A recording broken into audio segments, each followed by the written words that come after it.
like Fridtjof Nansen did, Abdullahi Mire did as well, and I am enormously honored to invite him on stage and to give him the medal that symbolizes the Nansen Award.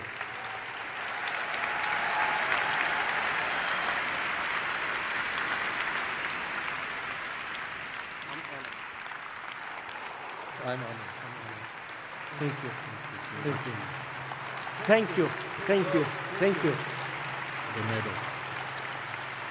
Let's do this together.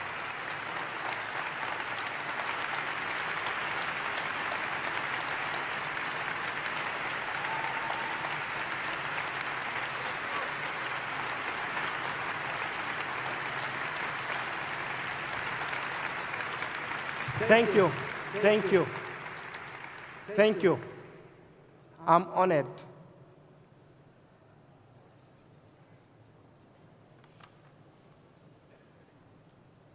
Mahadsanidin. Asanteni sana. Thank you. I am humbled to receive this award tonight. I accept it on behalf of all refugee children whose greatest desire is to thrive. At the age of 3, war took away everything from me. It took my home, my friends. As a child, of course, my toys and my family. I did not understand what was happening. I did not understand the mayhem, the anxiety on every adult's face, or why we were leaving everything behind. I just felt lost.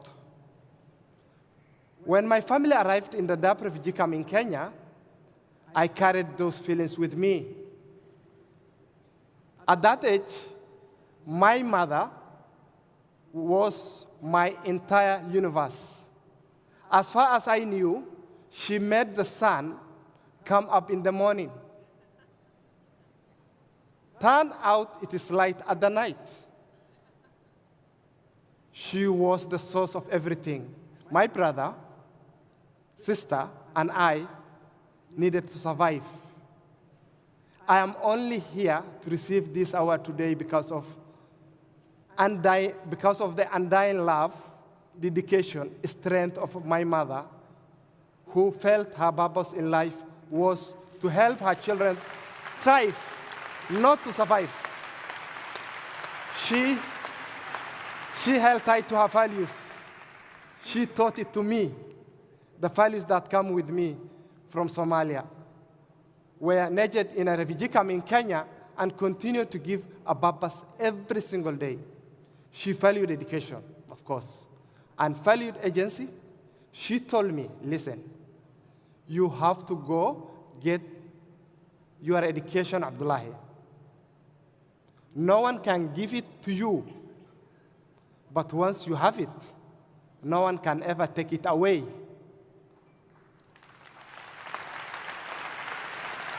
I personally spent 23 years living in a refugee camp. I'm grateful for the safety, everything that I received. Of all the things, education was the most valuable thing to me. Education gave me the knowledge, which gave me the agency, and together, they give me the power to make decisions about my own future. I work now so that every child displaced by conflict, climate change, natural disaster has the same opportunity. Which brings me to Hodan. When Hodan was 17, she changed my life. Over the next 5 years, the lives of so many refugee children in Dadaab. And she did it using her own agency to clear an obstacle in a way of her own education. In 2017, I was working as a journalist covering visit to the camps from a delegation. Hodan found the courage. Hodan found the courage to approach me. I was someone she thought must have resources to be a member of this delegation. Not knowing, I was just a journalist covering a visit. She had a simple request, just a simple request. She needed a biology book because she wanted to be a doctor. She had access to biology textbook, yes, but she shared it with 12 other girls in her class. Think of this, sharing one biology book with 12 kids, and only one could take it home at the night. Refugee camps can be dangerous places for young girls when the sun goes down. Boys can study together at someone's house, go in safety. But every night, 12 girls went home without a book. 12 girls went home without a book. One stayed up late into the night trying to jam as much as that book into her head as was physically possible. Textbook costs $7. $7 in Nairobi. Stop. Just let's stop. Think for a moment. The obstacle that could prevent this girl from pursuing her dream was just $7. I could not remove that threat of violence, but even as a broke journalist, I could buy this book. So I brought her and her classmates a dozen of books so they could study in safety. Holden used a lot of personal courage to ask someone she saw as a powerful man for a textbook. Back in Nairobi, I asked that same powerful man, why didn't I show the same courage? I'm an adult, yes, whose education and agency enabled him get a bachelor degree, become a working journalist. Why could I not ask others to buy textbooks too? Look at this. And that is where the Dadaab book drive began. I started asking everyone I knew, people I did not know. The people I met because they shared my desire to knock down barriers for girls and boys displaced by conflict. I was connected to Somalis in the diaspora, the organization Books for Africa, even ambassadors, the Qatar ambassador to Kenya. Since then, over 100,000 books have been gathered, shipped, delivered for children in Dadaab. School books, textbooks, novels. We opened 3 libraries. That is my highest moment. We opened 3 libraries, a places where girls, boys can study in safety, where they do not need explanation, courage to ask for books so that they can learn. Free, safe access to knowledge is only part of the equation, To grant a refugee child have agency over their lives requires community, a community committed to help them thrive. My organization, the Refugee Youth Education Hub, founded that community in 2 places, in the teachers and the schools in the camp, working so hard with so little to help these young learners, and the community of people from all over the world to join in the Dadaab book drive. Together, these 2 communities made it easy for children in Dadaab to gain knowledge. We remove obstacles in a way of young people's Niger ambition to succeed the world. What is the difference between delivering aid and removing obstacles?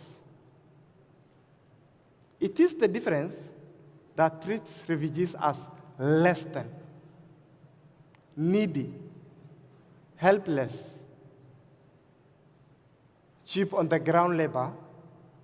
Treat us as equal partners, equal human beings.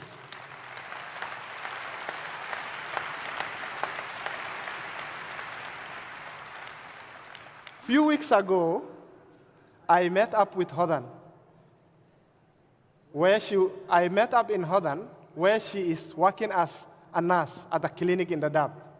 She told me she's still on her path towards becoming a doctor.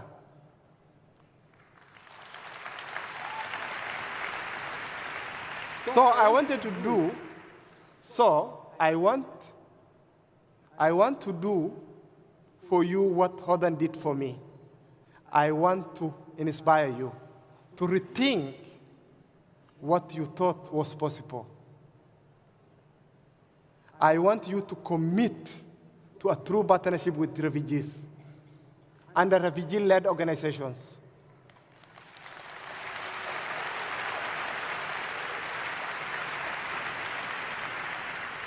What about this? What about this? I want everyone here to identify an obstacle, remove the obstacle to education, inclusion, integration, and equity. And then, like a skill mentor, I want you to get out of the way. Out of the way.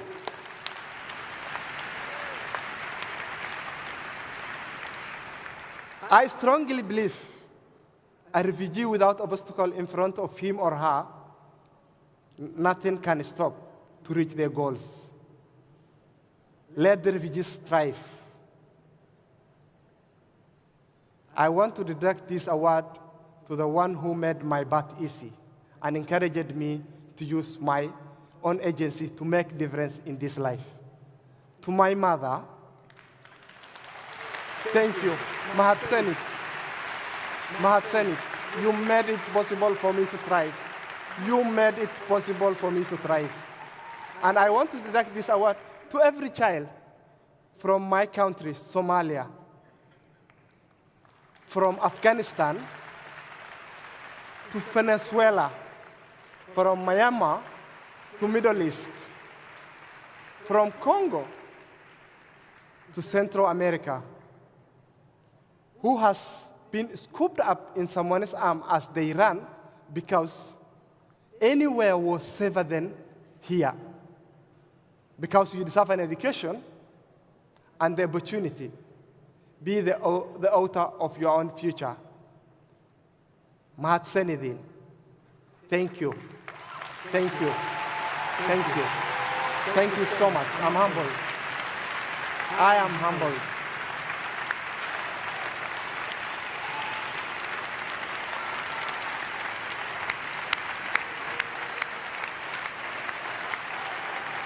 I am humbled. I am humbled. The takeaway here is, think of what $7 can do in a cafeteria and what it can do in the Dadaab. Just a book. Thank you.